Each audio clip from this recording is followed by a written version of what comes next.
Everyone আসসালামু আলাইকুম। মালয়েশিয়াতে যারা টাচ এন্ড গো ই-ওয়ালেট ব্যবহার করেন তারা টাচ এন্ড গো ই-ওয়ালেটের মধ্যে সর্বোচ্চ কত টাকা ভরতে পারবেন একসাথে, আর কে কে মার্ট থেকে বা কিভাবে টাকা ভরবেন, এই পুরো প্রসেসিংটা আজকে আমি আমার এই ভিডিওতে দেখাবো।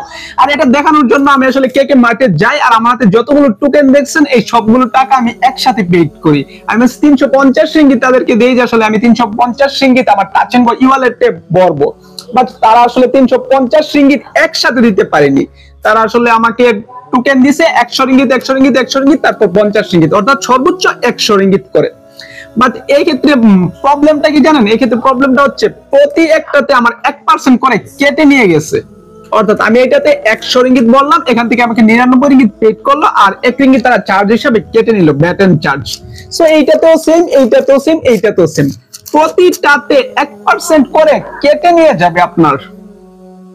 সো এবার এটা কিভাবে রিচার্জ করবেন, এর আগে আসলে আমি আমার চ্যানেলে ভিডিও আছে যে কিভাবে আপনি 7-Eleven থেকে টাকা রিচার্জ করবেন বা ব্যাংক থেকে আপনি টাকা আনবেন।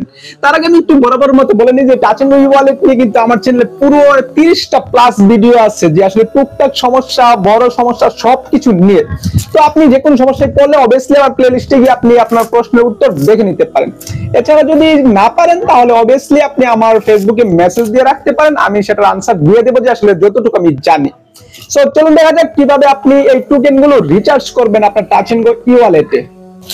সো টাচ এন্ড গো ই-ওয়ালেটে আপনি টোকেন থেকে টাকা রিচার্জ করার জন্য কেকে মার্ট থেকে আপনি কিন্তু কেকে মার্ট বলেন, ইকনসিপ বলেন, 7-Eleven বলেন, যেটা থেকে কিনেন সবগুলো আসলে মোটামুটি সেমই।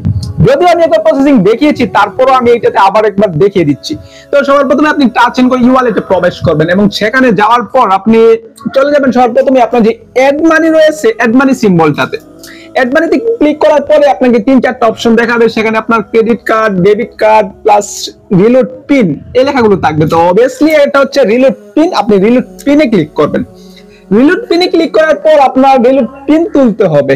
তো এইখানে যে রিলোড পিনটা দেখতে পাচ্ছেন, এখানে একটা পিন দেওয়া আছে আপনার যেটা আসলে টাকা, এই পিনটা আপনি রিলোড করবেন।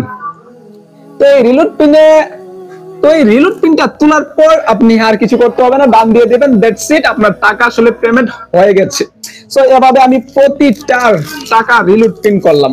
প্রতিটা রিলোড পিন করার পর আমার আসলে বুঝতে পারলাম ক্লিয়ারলি প্রতিটা থেকে আমাকে 1% চার্জ দেওয়া লাগছে।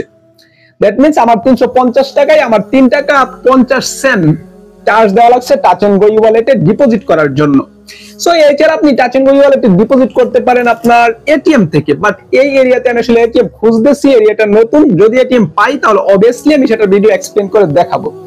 যদি আপনি টাচ এন্ড গো ই-ওয়ালেটে রিলোড করেন পিন, আর যদি কখনো রিলোড এরর দেখায়, একটা বা এরকম এরর দেখাইছে, যে সমস্যাটা নিয়ে আসলে আমি অনেক খোঁজাখুঁজি করতেছি, বাট এই সমস্যাটার সমাধান এখনো পাইনি। কেন এরর দেখাইতেছে? এরর দেখানোর আসলে দুইটা কারণ থাকতে পারে। একটা হচ্ছে এটা অলরেডি রিলোড হয়ে গেছে, আর না হয়ে গেছে error, something error, I means technically error.